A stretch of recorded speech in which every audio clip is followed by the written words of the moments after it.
We've got a long haul today. If my calculations are correct, this should be about a 7.5-hour tow day. We are currently heading north from Roadside, and we are finally heading to a state park I've been wanting to get into for many years. Now typically this is all about travels in the desert southwest, hence the DSW. But in this adventure, we're going to be towing way west. I'm talking about towing the tab to Hawaii. Just kidding, that's impossible. But the place we're going is still pretty epic. It's been on my list for a very long time. I happen to get a spot, which is actually kind of a miracle at this place, because it can be so popular and overcrowded. And I think I may have scored the perfect campsite at this campground, so that should be pretty awesome. This will be a fairly long drive day, so I probably won't do too much on-road filming unless there's something interesting along the way to catch on camera. For the most part, it'll be pretty much barren, open desert. I've taken this route a few times before, but never towed. The section of desert we will be towing through is in lower Nevada. It can be pretty strange out there in this section of desert. A lot of people tend to see some strange lights and mysterious flying objects at times. But I'm not too worried about that. Now when we get up to this campground up here, I do have two main objectives this mission, and that is to definitely get some RC rock crawling in, because this place is pretty epic for that kind of terrain.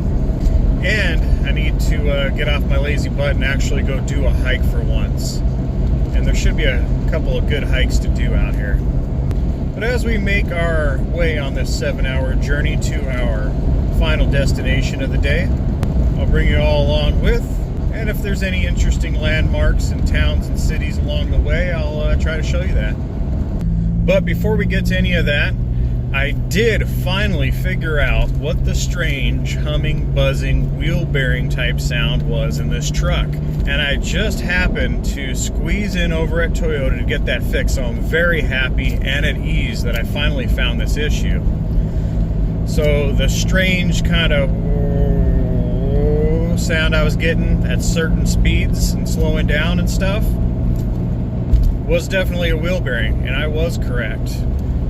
Toyota initially never caught that, and a buddy and I had even replaced the needle bearing in the front differential where the CV shaft connects, because that typically is a problem on these lifted Toyotas. But I mean, I have 145,000 miles on this truck, so there'd be no rush to really run out and change any parts unless you hear any noises. But that needle bearing in conjunction with the wheel bearing being bad was all of our problem. So after we solved that needle bearing issue, I noticed the sound got a little bit quieter and more dampened, so I knew there was something down the line. I happened to talk to another automotive mechanic friend of mine, and he had a different way of checking the wheel bearing. Since this wheel bearing sound was so faint, it was hard to catch, and what we ended up doing was putting a crowbar under the tire while the truck was lifted about an inch off the ground, and lifting up on that tire with a crowbar, and we could ever so feel and hear just a slight pop and movement. We checked the ball joints and they were fine, so that led to the wheel bearing. I got the wheel bearing fixed, and there's no strange hum now. A little hard to tell on camera, but now you're just going to hear the basic tire road noise and maybe the engine. As I let off the throttle here, you'll notice it's a lot quieter. Just sounds of wind in the road.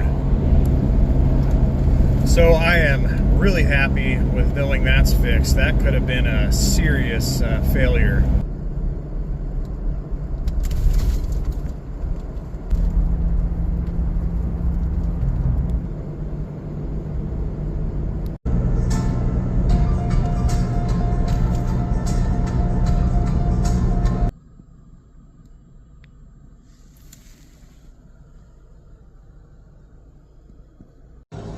Check out this craziness.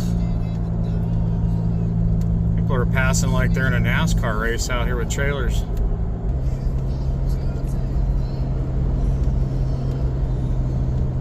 Show speed in California is 55 and everybody's trying to do 70 on this 2-lane road. This is crazy, man. Look at this guy.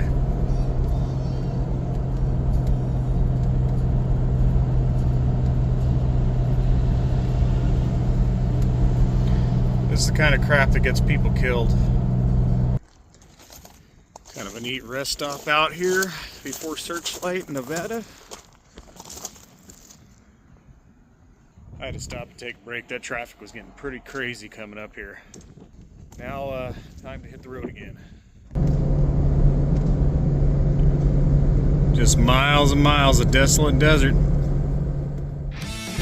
And all of a sudden, out of nowhere, I started feeling lightheaded. Suddenly, there was a terrible roar all around us, and the sky was full of what looked like huge bats, swooping and screeching and diving all around me. Holy crap, what are these things? There's no point in mentioning these bats, I thought. The poor audience will see them soon enough.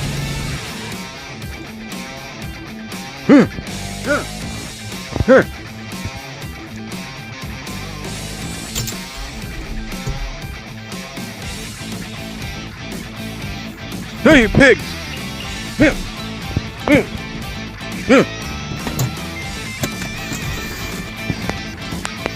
I had a roll of paper towels, a coffee cup, 1 bag of coffee, 5 Splendas, 3 bags of Mountain House,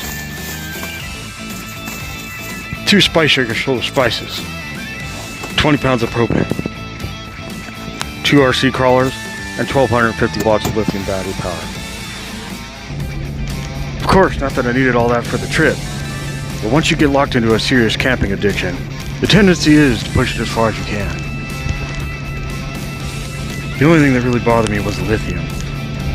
There is nothing worse in the camping world than a man at the bottom depths of a lithium power bench. And I know what you all are thinking. I should probably stop and take a break.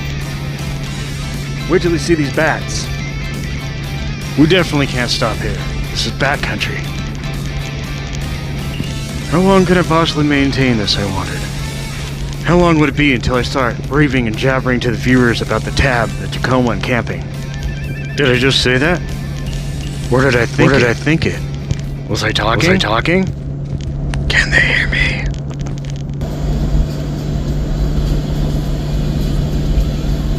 Man, I'm telling you, these long drives really, they get to me. It's been a little bit kooky there.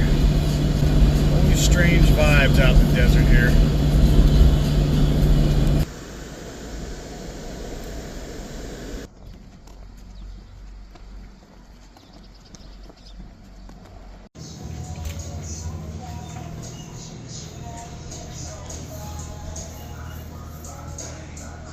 Always a trip. That's how you know you're in Nevada. They got a casino in the gas station. $4.19. God dang. Look at all that solar out there. Probably power the tab for a lifetime. I don't know if that's smoke out there in the distance from fires somewhere or smog. That looks pretty gross.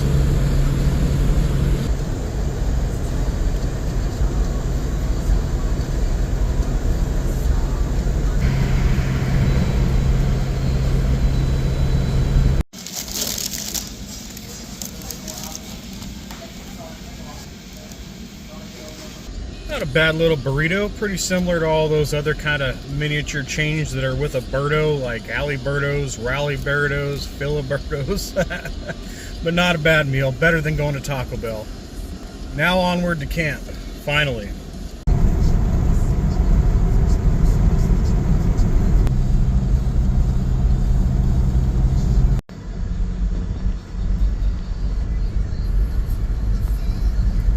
Wow, this is pretty wild.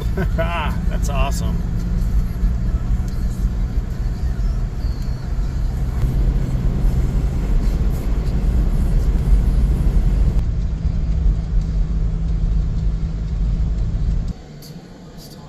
Yeah, it's gonna make for some sweet rock crawling. Oh yeah, this is gonna be super cool. Rock crawler country.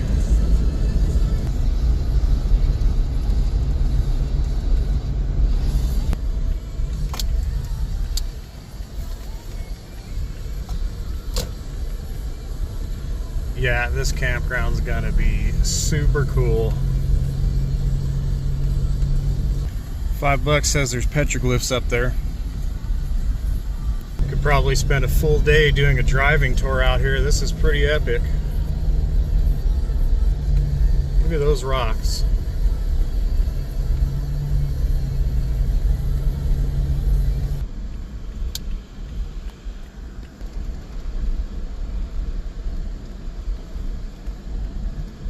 These little altos are pretty neat.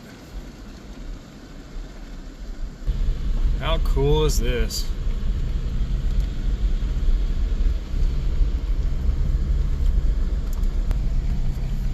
Little A-liner.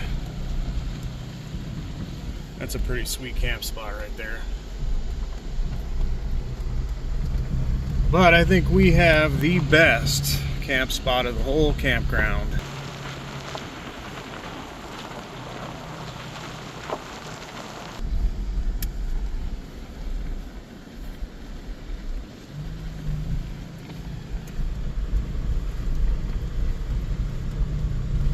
Got to do a little light off-roading to get up here. That's cool. And here's our spot. Pretty awesome. We are the only ones out in the middle, away from everybody else. This shouldn't be too bad to back up into, but we'll see. Maybe a little difficult with people walking by, but you know, let you get by first. Now we have to dodge this rock and not lose our front end over here on the side of this road on the cliff edge. But I think we're gonna clear, just barely.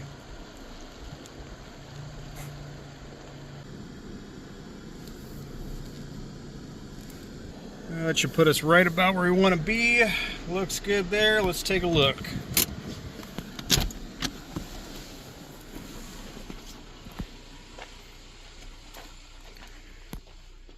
Not too bad. Pretty cool though. That is awesome. Wow. I think that'll do nicely. Plenty of stuff to crawl. All right, just about set up here. I got some giant rocks as extra chocks because I'm on a little bit of a slope here. It's kind of a weird spot. It's deceiving. I'm filling up my external water jug from the external shower on the tab. And everything's just about ready to roll. It only takes about 20 minutes to unhook this thing, get it all opened up and ready to rock.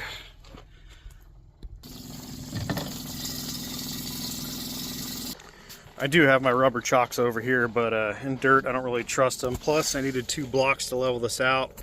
So I used the rubber chocks and a giant rock. Sometimes you just got to make do with what you got. As you can see, I got 1 stabilizer pad down. And up front I needed 4. A little bit of a step up in there today. How do you like this shirt? I found that on Amazon. Not my style tab, but I would say that's close enough. But right now, I'm going to take me about an hour nap here. That was about almost 8 hours with lunch break to tow all the way up here. I think it was like 350 miles or so. I don't have anything too crazy planned for dinner since it was such a long haul getting up here. So we're just going to do some simple, easy stuff a little bit later. And I do have a new camp toy to mess around with a little later. That's going to be pretty awesome and epic with this backdrop. All I can say is, it's fire. Alright, well, so much for a good nap. I ended up falling asleep for about half an hour because I'm going to charge some batteries and get to crawling. I can't resist right now. This place is awesome. Oh, that's going to be such a cool view.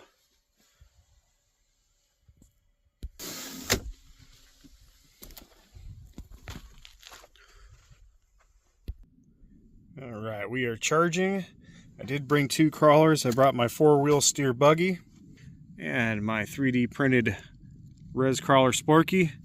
We're going to take this beast out and see what it can do today. There's a lot of cool stuff here. I've never really gotten to play on sandstone, so this should be pretty fun and interesting. But while that's charging, I'm going to show you the pretty cool new camp toy I got here.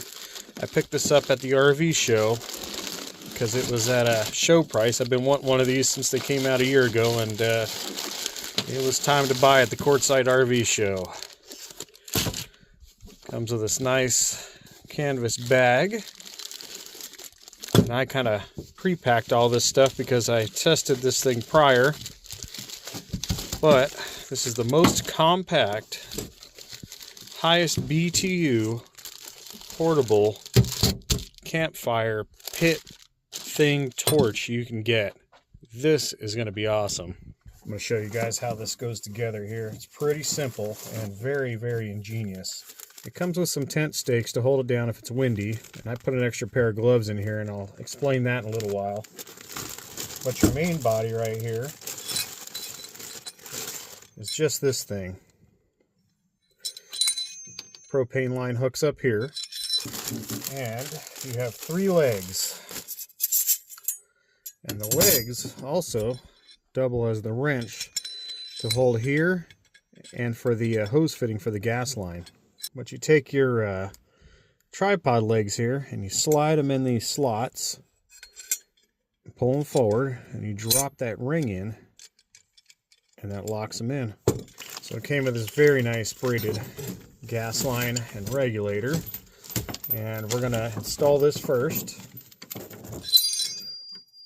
This just goes right on the end of this, like that, and you use your leg or 2 as the wrench.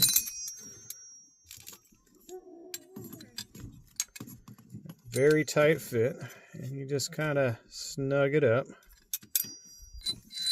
and then you put your legs back in, just like that, and you lock them in, just like so.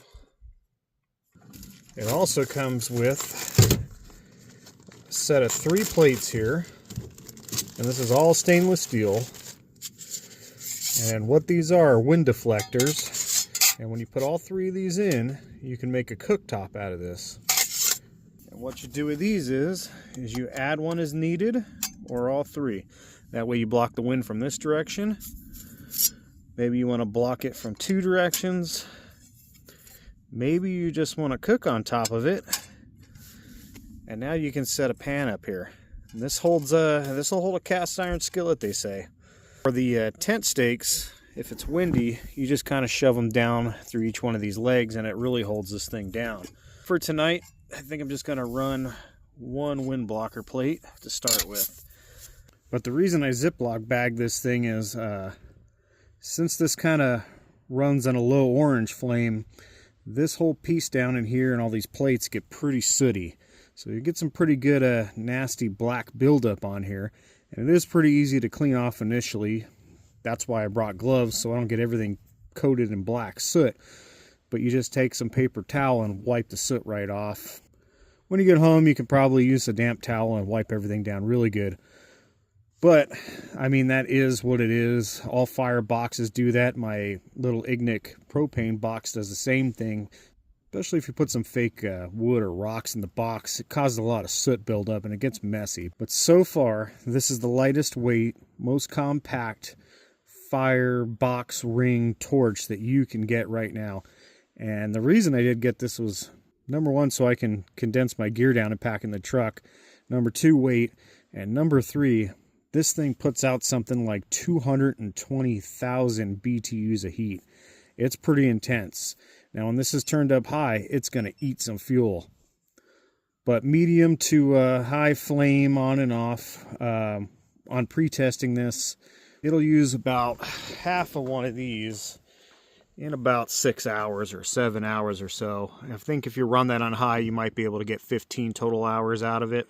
But pretty cool. Looks like our battery's charged up and we're ready to crawl. All right, we're gonna start out on some easy stuff. It's been a little while since I've been out crawling. This thing is well beyond capable of doing most stuff.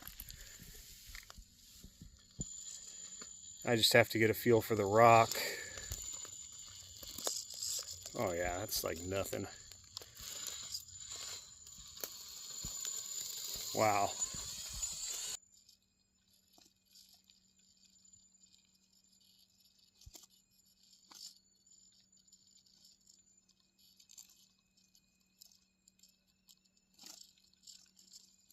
Oh.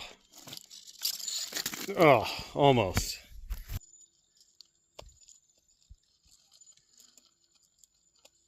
It's always cool hearing those tires grab across the rocks. See if we can hook this upper ledge.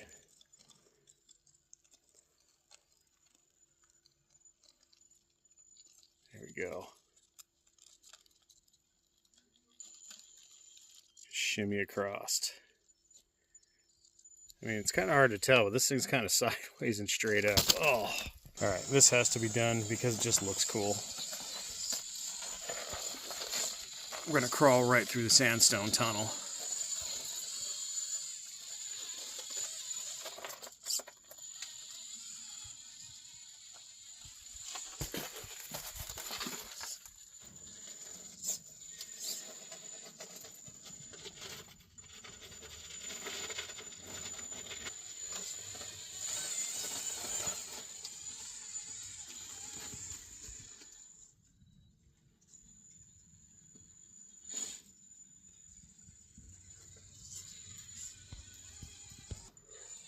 That was pretty neat.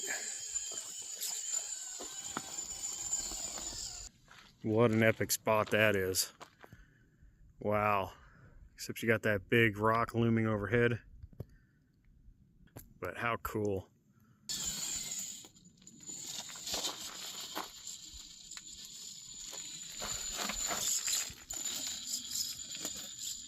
Ooh, maybe.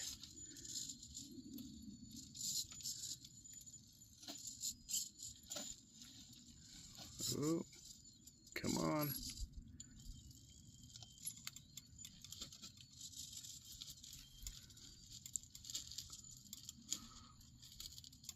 Oh, it's just barely biting.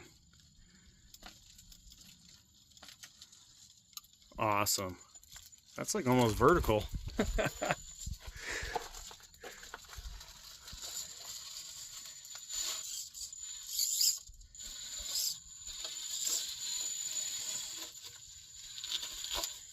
Okay, now we got to reverse down out of this. See if we can drag her up and over through here and make our way over.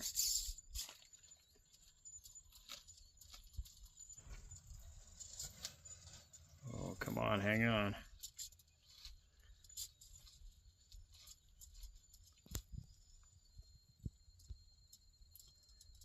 Nice. Just gonna wrap right around that.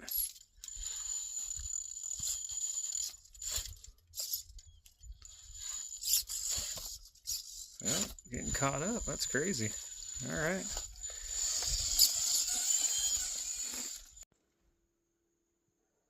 Pretty cool view of the campground. Just working my way up the rocks.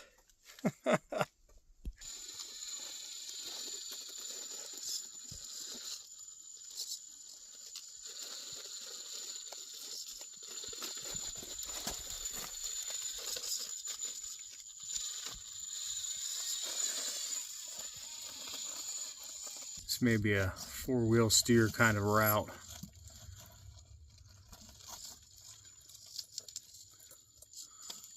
See if I can get that front to climb.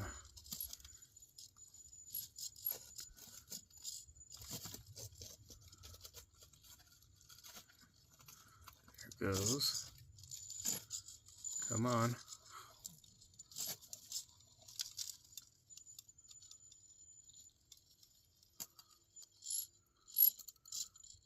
Wiggle her back over.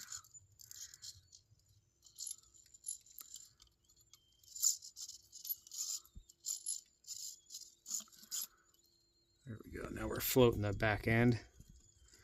Come on.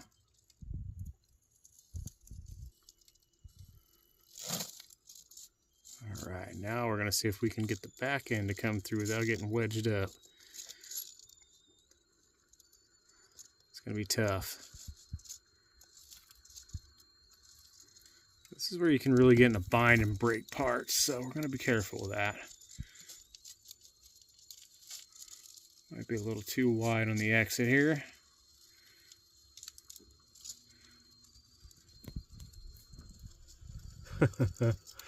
That is wild. Look at that. This thing is twisted up. Look at that.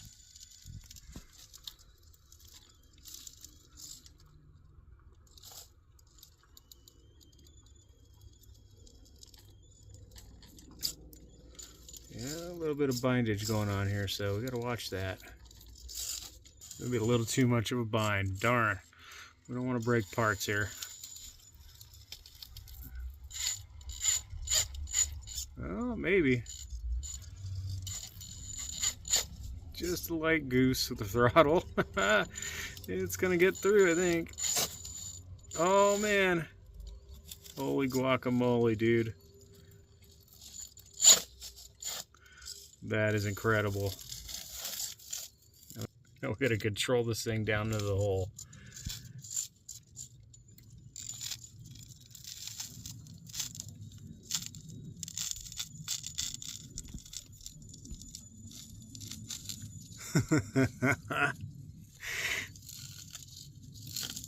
That is insane.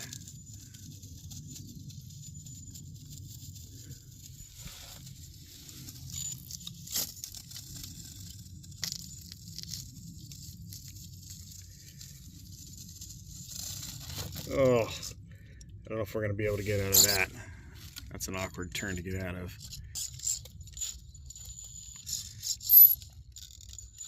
We might be able to get out of this. Oh, wow. No way. Insane, dude. That was cool. Okay, grand finale. We're going to come up here, come up these boulders, hook up here. We're going to follow this ledge across and try to get it to come all the way back down through there. I'm going to do this the hard way, because what fun would it be to just drive up the easy way? We can wrap through here and hold that wall. We bridged.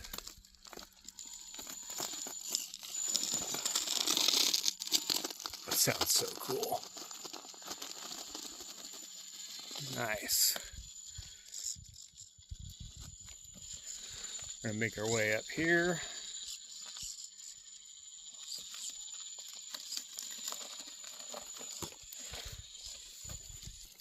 Now we're going to crawl up the ledge here, see how it reacts on this lichen or moss or whatever's on this rock. Oh, it's pulling it up, no problem, right across it. Ooh, it's a little slippery. Awesome. Alright, drive across the top here. Avoid the bush and the cliff of doom.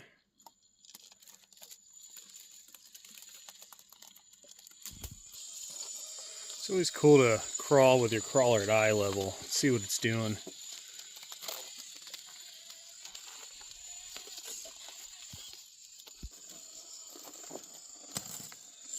Alright, now we're going to bring it right on down here.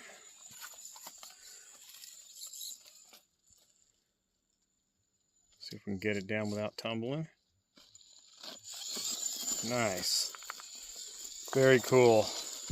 Okay, I'm going to set out here for like another hour and get to practicing. I've lost my touch just a little bit over the last month and a half or 2 months of not being out crawling. I haven't been in a nice crawling worthy environment in a long time. So I won't bore you with all that, and then we'll get to cooking dinner in a minute.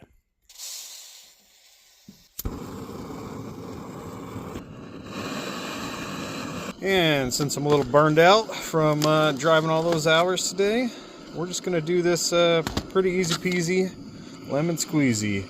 I picked this freeze-dried meal up at the RV show also.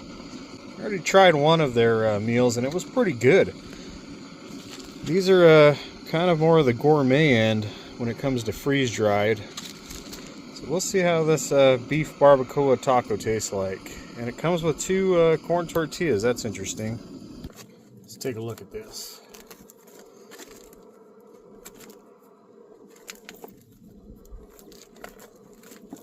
Pretty tough to tear open these. I'm gonna go get some scissors.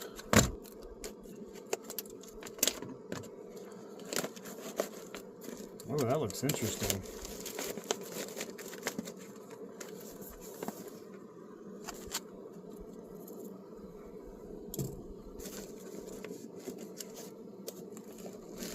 Look at that.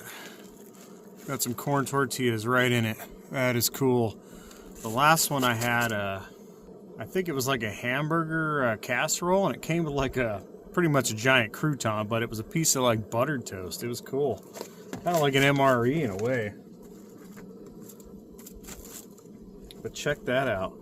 That is real shredded beef barbacoa that's been freeze-dried. This is going to be good.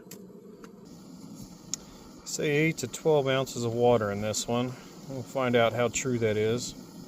You can see that corn tortilla is rehydrating already. All right, let's see how that came out. It looks pretty good. It smells really good. Actual chunks of shredded beef in there. Let's see how this tastes. I think their water amount right about 10 ounces was perfect.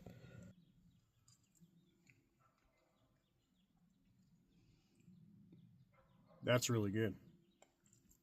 They nailed the authenticity on that one. Wow. Look at this beef in here.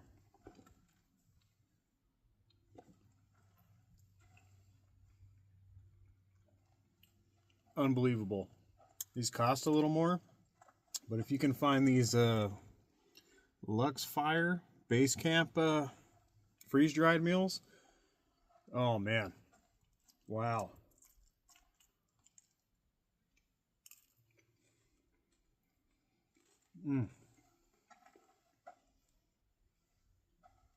That's the best one of these I've ever had. Wow.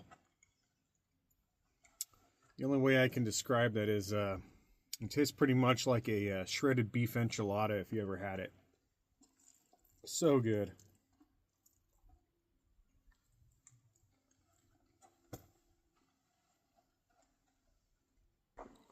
This place looks amazing right now. It's the golden hour for sure here. Look at this valley. That is amazing.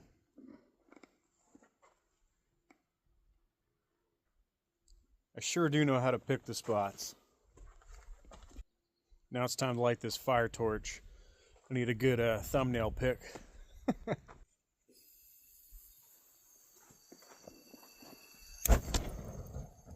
A little too much on that one. Might have toasted some hairs. So be careful of that. Probably use a barbecue lighter. But yeah, there you go. But I mean, you can turn this thing down low. That was my mistake. But that was cool to catch on camera. How to light yourself on fire. Yeah, if I actually had it where it was supposed to be, it'd be like that. But this thing cranks, man. Look at this. It does have like a safety function when you go too far past. It goes to like a shut off. You got to turn it all the way back down and then you can light it back up. I'm telling you, that is incredible. I mean, you can feel that heat rolling. I can feel that from all the way back here.